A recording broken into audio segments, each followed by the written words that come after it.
నమస్తే. Welcome to I dream. నేను వలి. ప్రస్తుతం నాతో పాటు స్టూడియోలో ఉన్నారు సీనియర్ ఫిల్మ్ క్రిటిక్ భరద్వాజ్ గారు. మాట్లాడదాం. సార్ నమస్కారం. నమస్తే. భరద్వాజ్ గారు, అసలు ఏ హీరోకి రానటువంటి విజయం తమిళనాడులో విజయ్‌కి వచ్చింది. అంటే గత కొన్ని ఏళ్లలో ఒకసారి పరిశీలిస్తే కమల్ హాసన్ పార్టీ పెట్టారు. తర్వాత అంతకుముందు విజయకాంత్. విజయకాంత్ పార్టీ పెట్టారు. ఇక్కడ చిరంజీవి పెట్టారు. పవన్ కళ్యాణ్ గారు పెట్టారు. అవును. అంటే ఫస్ట్ టైం పార్టీ పెట్టిన 2 ఏళ్లలోనే ఇంత అద్భుత విజయం విజయ్‌కి ఎట్లా దక్కింది? ఏం చెప్తారు? అంటే మనకి గతంలో పార్టీ పెట్టి గెలిచి ముఖ్యమంత్రులైనటువంటి నాయకులు ఉన్నారు కదా, నట నాయకులు. ఎంజి రామచంద్రన్ 72లో బయటకు వచ్చాడు ఆయన డిఎంకే నుంచి. 72లో వచ్చి 77 ఎన్నికల్లో గెలిచాడు ఆయన. అంటే దాదాపు 4 సంవత్సరాలు కష్టం ఉంది ఆయనది. అయితే మొదటి ఎన్నికలోనే గెలిచాడు ఆయన. పార్టీ పెట్టిన తర్వాత మొదటి ఎన్నికలో 76లో డిఎంకే ప్రభుత్వాన్ని బర్తరఫ్ చేసింది ఇందిరాగాంధీ గారు. 77లో ఎలక్షన్ జరిగింది. ఎంజీఆర్ గెలిచాడు. 87 వరకు ఆయనే ముఖ్యమంత్రి చనిపోయే వరకు. ఆ తర్వాత తమిళ రాజకీయాల్లో పార్టీ పెట్టాలి అని ప్రయత్నం చేసిన ఏ నట నాయకుడికి కూడా ఆ అవకాశం దక్కలేదు. దక్కకపోవడానికి కారణం ఏమిటి? వాళ్ళకి స్టార్డమ్ లేక అని అనుకోలేము. స్టార్డమ్ ఉన్నప్పటికీ సాధ్యం కాదు. అంటే కాన్ఫిడెన్స్ ఉండాలి, ఆల్టర్నేటివ్ లైన్ చెప్పగలగాలి, ప్రజలకి ఆల్టర్నేటివ్గా అనిపించాలి. అలా అనిపించటంలో సక్సెస్ అవడం వల్లనే ఎన్టీ రామారావు పార్టీ పెట్టిన 9 నెలల్లో వెళ్ళి సీఎం సీట్లో కూర్చోగలిగాడు. అంటే ఆయన డే 1 శత్రువు ఎవరు అనేది చెప్పేశాడు ప్రపంచానికి. చెప్పి ఫలానా వాళ్ళతో నా యుద్ధం అన్నాడు. ఈ యుద్ధంలో మీరు నాతో ఉంటారో లేదో తేల్చుకోండి. మీరు సఫరర్స్ అయ్యి ఉంటే నేను మీ తరఫున యుద్ధం చేయడానికి వచ్చేసా. ఇప్పుడు నిర్ణయం మీ చేతుల్లో పెడుతున్నా అన్నాడు. అలాంటి డైలాగులు, ఆ మాటలు చిరంజీవి దగ్గర నుంచి జనం ఎక్స్పెక్ట్ చేశారు, కానీ రాలేదు. ఆయన సున్నిత మనసు కూడా ఇంకొకటి అనేది పక్కన పెట్టేస్తే, యుద్ధంలో దిగిన తర్వాత నువ్వు సైనికుడిగానే ఉండాలి.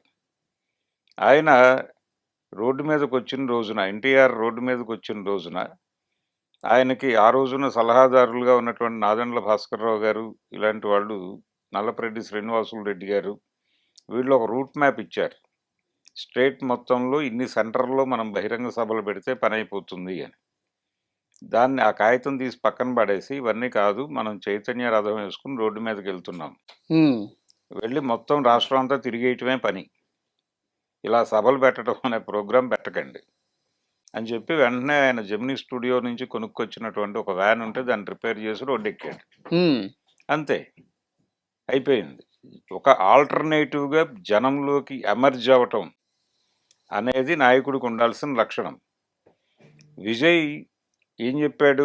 రాజకీయాల్లోకి రాగానే మొదట చెప్పినటువంటి మాట, నేను స్టేట్లో అధికారంలో ఉన్న డిఎంకేకి, కేంద్రంలో అధికారంలో ఉన్న బీజేపీకి సమాన దూరంలో వ్యవహరించదలుచుకుంటున్నాను అని చెప్పాను. ఆ స్టాండ్ మీద ఉన్నాడు. చివరి వరకు మాట మార్చలేదు. ఎన్ని పుకార్లు వచ్చినప్పటికీ అతను బీజేపీ చేతిలో కత్తి అని మొదట ఒక మాట వచ్చింది బయటికి. దాని మీద తమిళ పత్రికల్లో వార్తలు వచ్చినాయి, తెలుగు మీడియాలో వార్తలు వచ్చినాయి. అంటే వాళ్ళు డిఎంకే, అంటే ఆపరేషన్ డిఎంకే అనే పనిలో బీజేపీ ఉంది. డిఎంకేని దెబ్బ కొట్టడానికి, వాళ్ళకు ఉన్నటువంటి ద్రవిడ ఓట్ బ్యాంక్ని దెబ్బ కొట్టడానికి విజయ్ని రంగంలోకి దింపారు అనే ప్రచారం జరిగింది. ఇదే టైంలో బీజేపీకి చెందిన మీడియా ఇంకొక కథని ప్రచారంలోకి తీసుకొచ్చింది, జాతీయ మీడియా. అదేంటంటే, ప్రభుత్వ వ్యతిరేక ఓటు బ్యాంకుని చేల్చడం ద్వారా డిఎంకేని తిరిగి అధికారంలోకి తీసుకురావడానికి స్టాలిన్ చేతిలో కత్తి విజయ్, అటు వాళ్ళు ఇటు వీళ్ళు అని వీళ్ళు ప్రచారం చేశారు. ఓకే. ఈ 2 ప్రచారాలని సైలెంట్గా గమనించాడు తప్ప అతను ఎక్కడా ఒక మాట మాట్లాడలేదు. అలా చూస్తూ ఉన్నాడు. తన పద్ధతిలో తాను వెడుతున్నాడు. స్కూళ్ళకి వెళ్ళాడు, కాలేజీలకు వెళ్ళాడు. ఇది వర్కౌట్ అయింది. స్కూళ్ళు కాలేజీలకు వెళ్ళి ఆ పిల్లలతో ఇంటరాక్ట్ అవ్వడం మొదలుపెట్టాడు. అంటే న్యూజన్ ఓట్లు పట్టుకున్నాడు, జంజీ ఓట్లు పట్టుకున్నాడు. ఆ పట్టుకోవడానికి ప్రాతిపదిక ఏమిటి అనేది అక్కడి నుంచి మాట్లాడటం మొదలుపెట్టాడు. 25 నుంచి నడుస్తోంది ఈ కార్యక్రమం.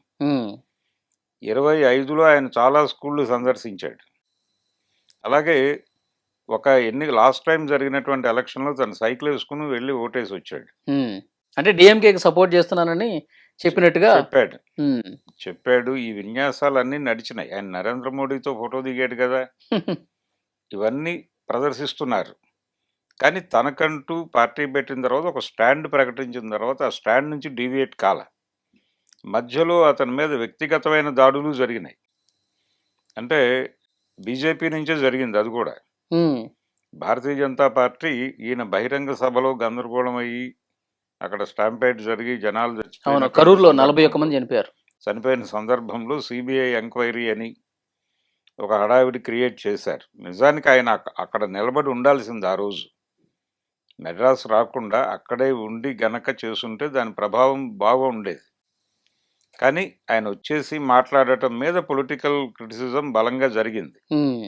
ఆయన అది అక్కడే ఉంటే ఇంకా ఎక్కువ ఇబ్బందయ్యేది. అంటే ఆ సీన్ అయిపోయిన తర్వాత తను అక్కడే ఉండి ఓకే. ఆర్గనైజ్ చేసుంటే బాగుండేది అనేది ఒక అభిప్రాయం వచ్చింది ఆ టైంలో. హ్మ్. అయితే నష్టం జరిగింది. నష్టం జరిగింది గానీ దాన్ని ఏదో పద్ధతిలో తను అక్కడ కూడా అతను ఎక్కువ రియాక్ట్ కాల. వచ్చినటువంటి విమర్శలు దేనికి కూడా ఓపెన్‌గా సమాధానాలు చెప్పడం, వాళ్ళని ఖండించటం ఇలాంటి కార్యక్రమాలు ఎప్పుడూ పెట్టుకోలేదు అతను. హ్మ్. అలాగే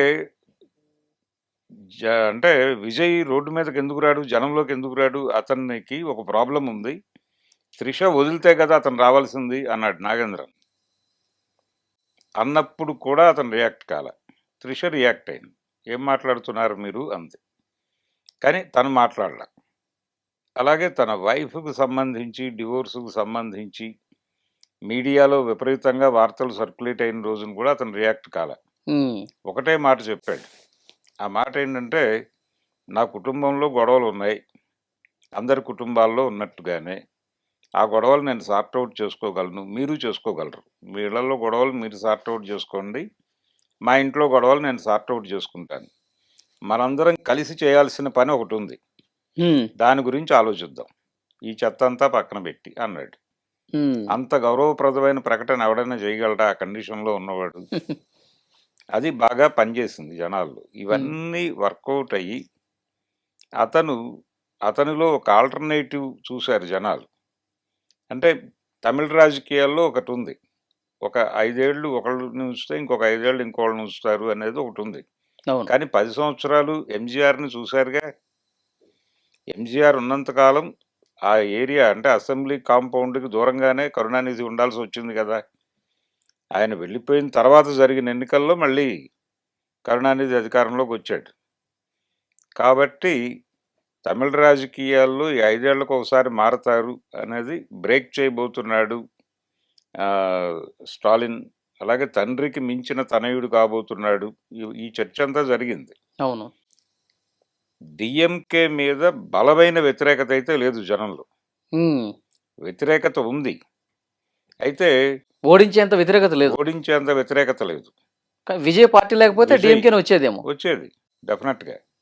అంటే విజయ్ నమిలింది 25% డీఎంకేని, 70% పైన ఏడీఎంకేని. అన్నా డీఎంకేనే. ఆయనిప్పుడు గెలిచినటువంటి సీట్ల ప్రకారం చూస్తే హ్మ్. ఆయన టార్గెట్ ఆయన ఎవరిని టార్గెట్ చేయలే. ఎవరిని టార్గెట్ చేయలేదు గానీ స్టాలిన్ గూడా ఓడిపోయే పరిస్థితి క్రియేట్ అయిపోయింది హ్మ్. ఆటోమేటిక్‌గా. అంటే అవును. జనం ఆల్టర్‌నేటివ్‌గా చూసారు అతన్ని. ఆల్టర్‌నేటివ్‌గా చూడటానికి కారణం అతను ఓవర్ స్టేట్‌మెంట్లు లేవు. అతిగా మాట్లాడలేదెక్కడ. హ్మ్. ఉన్న విషయాలు తను పవర్‌లోకొస్తే ఏం చేయగలడో అది జెప్పాడు. ఓకే. ఏం చెయ్యాలనుకుంటున్నానో, ఎందుకు రాజకీయాల్లోకి రావాల్సొచ్చిందో జెప్పాడు. నేను సోలోగానే ఉంటాను అనే మాట ఒకటి చెప్పాడు. తర్వాత నేను అధికారంలోకి రాబోతున్నాను అన్నాడు. అంతే తప్ప నేను అధికారంలోకి రావాలో వద్దో మీరు నిర్ణయించండి. అప్పుడు చూద్దాం. ఇప్పుడు ఒక వీడియో వైరల్ అవుతోంది తెలుగు రాష్ట్రాల్లో. ఎవరిది? పవన్ కళ్యాణ్ మాట్లాడింది క్యాడర్‌తో. మీరు చెప్పగలరా? నేను సోలోగా వస్తే నేను గెలిచేయగలనా? మీరు చెప్పండి అని మాట్లాడుతున్నాడాయన. హ్మ్.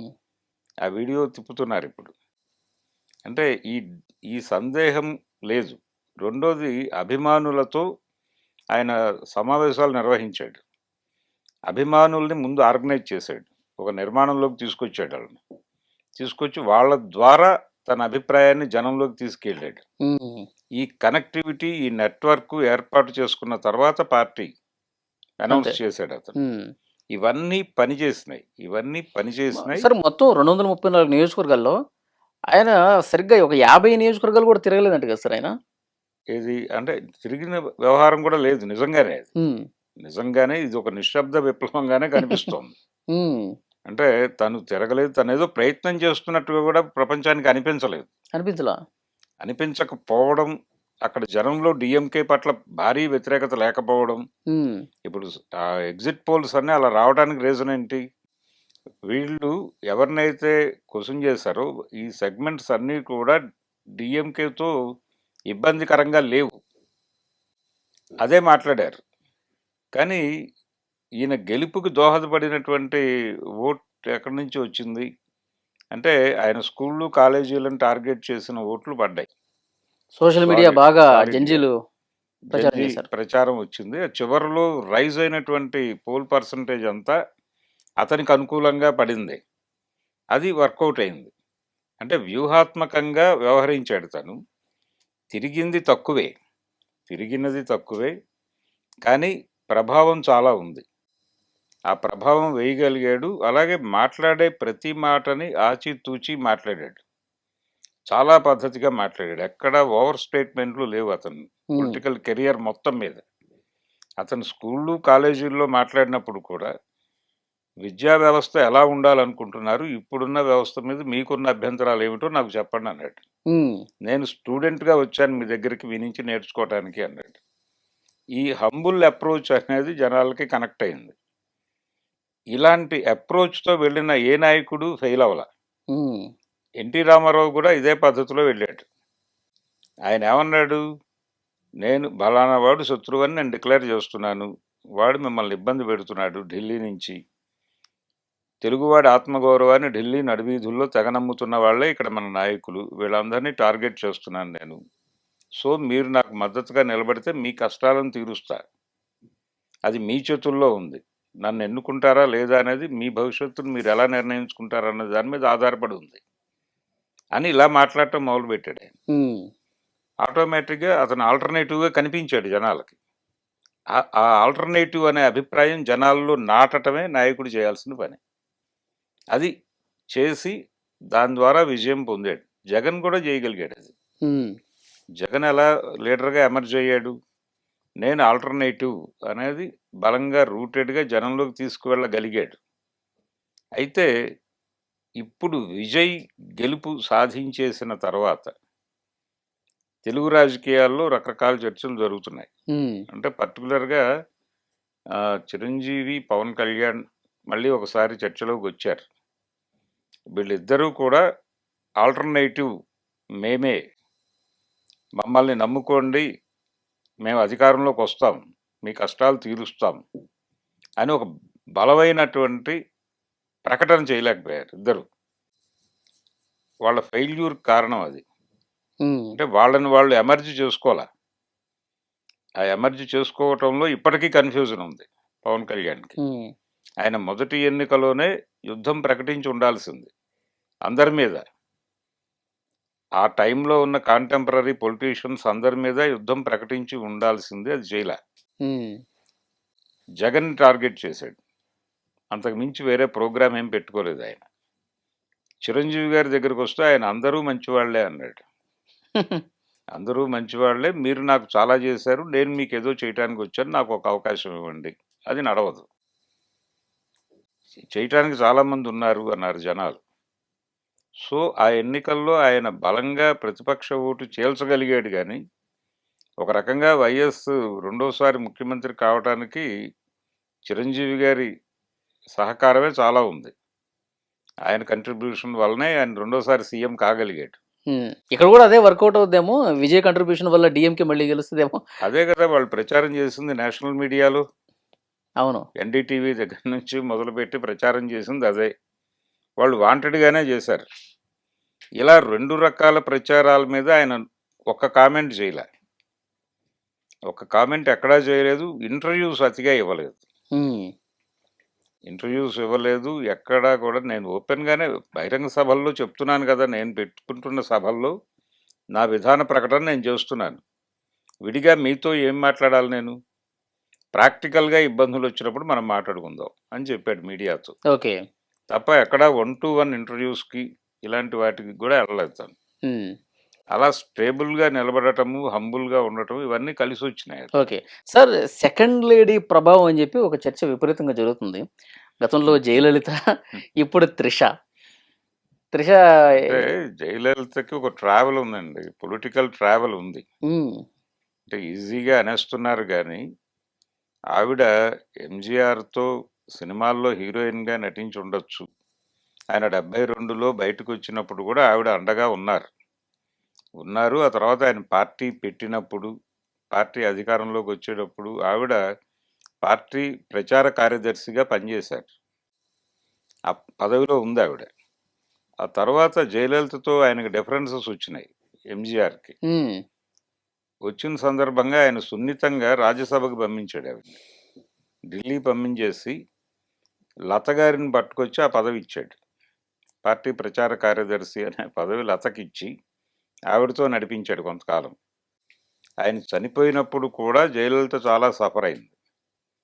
ఆవిడ ఆయన పార్థివ దేహాన్ని తీసుకెళ్తున్నటువంటి వ్యాన్ మీద నుంచి ఆవిడని కిందకి తోసేశారు. లిటరల్లీ కింద పడింది ఆవిడ. ఉమ్, కింద పడినప్పటికీ ఆవిడ బాధపడలేదు. యుద్ధం చేస్తూనే ఉంది. అలాగే జానకి రామచంద్రన్‌ని ఆల్టర్‌నేటివ్‌గా తీసుకొచ్చారు. తీసుకొచ్చి ఆవిడని సీఎంని చేశారు.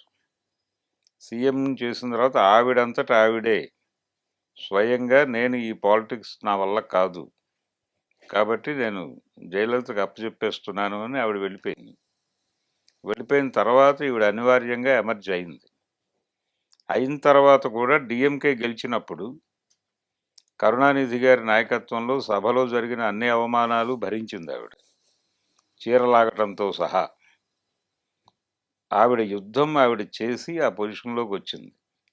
ఎంజీఆర్‌తో ట్రావెల్ అవ్వటం వలన మాత్రమే ఆవిడ పదవిలోకి రాలేదు. ఉమ్, ఆవిడ సమర్థత ఆవిడ ప్రూవ్ చేసుకుంది. అవును. కాబట్టి త్రిషకి ఇంకా ఆ టైం రావాలి. రెండోది ఈవిడ రీసెంట్ టైమ్స్‌లో అమిత్ షా గారిని కలిసొచ్చారు. ఉమ్, ఆవిడ మీద బీజేపీ ఆరోపణలు చేసిన ఈ నేపథ్యం ఉన్న టైంలోనే ఆవిడ వెళ్లి అమిత్ షాతో మాట్లాడొచ్చారు. ఎందుకు కలిశారు, ఏమిటి అనే దాని మీద బహిరంగ ప్రకటనలు ఇరువైపుల నుంచి లేవు కానీ, ఉమ్, ఆవిడ వెళ్లి రావటం మీద బయటైతే రకరకాల చర్చలు జరిగినాయి. ఉమ్. అంటే విజయ్‌ని భారతీయ జనతా పార్టీకి హ్మ్. దగ్గరగా కలపటంలో ఒక వారధిలా పనికొస్తదని పిలిచారంటారా? ఇలాంటి అభిప్రాయాలు కూడా బయట దొర్లినాయి గానీ, వాళ్ళ వైపు నుంచి ఏ మాట బయటకు రాలేదు. వాళ్ళలా ఉన్నారు నిలకడగా. అయితే మొన్న ఒక పిలుపొచ్చింది ఈయనకి. ఏదో ఎగ్జిట్ పోల్స్ వచ్చిన తర్వాత బీజేపీ అధినాయకత్వం నుంచి ఒక ఫోన్ కాల్ వచ్చింది. వచ్చి మాట్లాడితే మనం ఏదో ఒకటి మాట్లాడదామని. అంటే వాళ్ళ ఉద్దేశం ఏంటి, ఇతనికి ఒక 50 వస్తే ఏడీఎంకేని, టీవీకేని కలిపి ఒక కూటమిని ఎస్టాబ్లిష్ చేసి విజయ్‌ని ముఖ్యమంత్రిని చేసి తమ కంట్రోల్‌లో పెట్టుకోవాలి అనేది ప్రోగ్రామ్. ఈ ప్రోగ్రామ్‌లో భాగంగానే త్రిషని వాళ్ళు ఇన్వైట్ చేసి మాట్లాడుండొచ్చు. ఈ అభిప్రాయంతోనే విజయ్‌ని కలవమని కూడా సందేశం పంపించారు. కానీ ఈయన ఎన్నికల ఫలితాలు వచ్చిన తర్వాత మాట్లాడుకోవడం బెటర్ అవుతుందేమో అని సున్నితంగా తిరస్కరించాడు. ఈ తిరస్కరించటంలో కూడా విజయ్ వ్యూహం వర్కౌట్ అయింది. అవును. ఇప్పుడు సింగిల్ లార్జెస్ట్ పార్టీగా ఎమర్జ్ అయ్యాడు తను. అంతే. ఇప్పుడు ఒక 10 మందిని కూపప్ చేయడం అనేది పెద్ద కష్టమైన వ్యవహారం ఏమీ కాదు. కాదు. అది ఆర్గనైజ్ చేసి నేను పార్టీ పెట్టిన మొదటి రోజు ఏం మాట్లాడానో అదే స్టాండ్ మీద ఉన్నాను. నేను కేంద్రంలో ఉన్నటువంటి బీజేపీకి కూడా సమాన దూరంలోనే ఉంటాను ఉమ్, అనే స్టాండ్‌లో ఏ మార్పు లేదు అని గనక అంటే, అప్పుడు బీజేపీ ఆపరేషన్ తమిళనాడు అనే మిషన్ ఫెయిల్ అయినట్టుగానే భావించాలి. ఉమ్, అంటే డీఎంకేని కొట్టేసి తన చెప్పు చేతల్లో ఉండే ప్రభుత్వాన్ని అక్కడ ప్లాంట్ చేయాలి అనేది వాళ్ళ ఒరిజినల్ వ్యూహం. ఆ వ్యూహం దెబ్బ కొట్టడం అనేది ఇప్పుడు విజయ్ చేతుల్లో ఉంది. ఉమ్. ఇప్పుడు కాంగ్రెస్‌తో మంతనాలు జరుపుతున్నారు. వాళ్ళ ఫాదర్ గూడా చెప్పారు. అవును. మీరు డీఎంకేని వదిలేసి కాంగ్రెస్ పార్టీ మాతో కలవండి. అవును. చిన్న చిన్న పార్టీలు కూడా కొన్ని ఉన్నాయి, అందరం కలిసి ఫామ్ అంటే చేద్దాం. డిఎంకే ఫెయిల్యూర్స్‌లో అది కూడా ఉంది. ఉమ్, అంటే కాంగ్రెస్‌తో ప్రాపర్ స్నేహం నెరపలేదు ఆయన. వాళ్ళని దూరంగానే పెట్టాడు. అది కూడా ఇబ్బంది పెట్టింది. ఉమ్, అలాగే ఒక ఐక్య సంఘటన కట్టడానికి కూడా ఆయన ముందుకు రాలే స్టాలిన్. అవకాశం వచ్చింది. వచ్చినప్పుడు కూడా వదిలేసాడు ఆయన. ఆ తర్వాత కుటుంబ పాలన అనేటువంటి ఒక ప్రోగ్రామ్ నడిచింది. ఒక క్యాంపెయిన్. అది కొంచెం ప్రభావం చూపించి ఉండొచ్చు. కానీ ప్రభుత్వ కార్యక్రమాల పట్ల ఆయన యాక్సెస్ ఇచ్చేవాడు ప్రతి ఒక్కడికి. అంటే ఒక సీఎంని కలవటానికి ప్రోటోకాల్ వ్యవహారం ఉంటుంది బయటంతా. స్టాలిన్ రాజ్యంలో అది లేదు. ఎవరైనా వెళ్ళి ఉదయం వెళ్తే సాయంత్రం లోపు కలిసేవాడు ఆయన. ఉమ్, వినేవాడు. చేయగలిగితే చేసేవాడు, లేదంటే లేదు. ఆయనకున్నటువంటి బలం అదే. ఆయన నమ్ముకుంది కూడా దాన్నే. నా యాక్సెసిబిలిటీయే నన్ను గెలిపిస్తుంది అనుకున్నాడు. కానీ ఇబ్బంది పెట్టింది. ఇబ్బంది నడిచింది. అది విజయ్ రూపంలో వచ్చేసింది. ఉమ్, ఇది జరిగినప్పటికీ కూడా ఇప్పటికీ విజయ్ ఆ స్టాండ్ మీద ఉన్నాను అని గనక ఓకే. చెప్పగలిగితే మాత్రం ఆపరేషన్ తమిళనాడు దెబ్బతిన్నట్టుగానే భావిస్తారాళ్ళు. ఓకే. అది విజయ్‌ని ఎమర్జ్ చేస్తుంది లీడర్‌గా. ఉమ్, ఎమర్జ్ చేస్తుంది. నెమ్మదిగా కమల్ హాసన్ లాంటి వాళ్ళు కూడా ప్రో విజయ్ స్టాండ్‌లోకి వచ్చేస్తారు. వచ్చేస్తారు. వచ్చేస్తారు. ఇప్పుడు ఆయన ఇప్పుడు అలాంటి యాక్చువల్గా డిఎంకేతో ఉన్నాడుగా కమల్ హాసన్. అవును. డీఎంకేతో ఉన్నాడు. అంటే ద్రవిడ్ ఐడెంటిటీతో ఉన్నాడు తను. ఉమ్, రజనీకాంత్ భయపడింది కూడా ఇక్కడే. అంటే ఒక స్టాండ్ ప్రకటించేసి మొత్తం అందరి మీద మాట్లాడాలి అనివార్యంగా. మాట్లాడాలి. అందరినీ శత్రువులను చేసుకోవటం అవుతుందేమో అనే చిన్న డైలమాతో ఆయన సత్యనారాయణ గారే గుంజుతూ ఉన్నాడు ఆయన్ని. పార్టీ పెట్టి నువ్వే సీఎంవి అని. చివరికి ఆఖరి నిమిషంలో ఒక 1 వీక్ బిఫోర్ ఆయన నో అనేసాడు. అప్పుడు పోస్టర్లు వేశారు తమిళనాడు నిండా. పార్టీ పెట్టబోవడం లేదు, ఎవరూ రావద్దు మెడ్రాస్‌కి అని. అటువంటి కండిషన్‌లో ఆయన నిష్క్రమణ జరిగింది. ఉమ్, విజయ్ ఈ సంకోచాలేవీ పెట్టుకోలేదు. ఉమ్. అలాగే తనంతట అంటే తానే రజనీకాంత్ గారు పార్టీ పెట్టకపోవటం అనేది విజయ్కి బాగా కలిసి వచ్చిందంటారా? రెండు వేరు వేరుగా డెఫినెట్‌గా. చూడాలా? డెఫినెట్‌గా.